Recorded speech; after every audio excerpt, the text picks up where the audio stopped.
আমার খাবার ছিল তো, এটা তুই খেয়ে নিচ্ছিস? এটা তো আমাকে পাঠিয়েছে। আরে না, তোকে তো একজন দিয়েছিল, তুই তো আমার কাছে খাস না।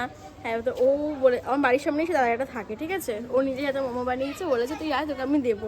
ও আবার আমাকে ছাড়া খাবে না, তাই তো আমাকে ছাড়া খাবি না তুই। আমি শুনেছি দাদা কিন্তু খুব ভালো মোমো বানায়। হ্যাঁ, আমাকে তার একদিন জন্য গল্প আমি করেছিল। এখানেই আমি বলেছিলাম তোমার মোমো খাবো বলে, জাস্ট একদিনের মধ্যে আমাকে বানিয়ে খাইয়ে দিচ্ছে।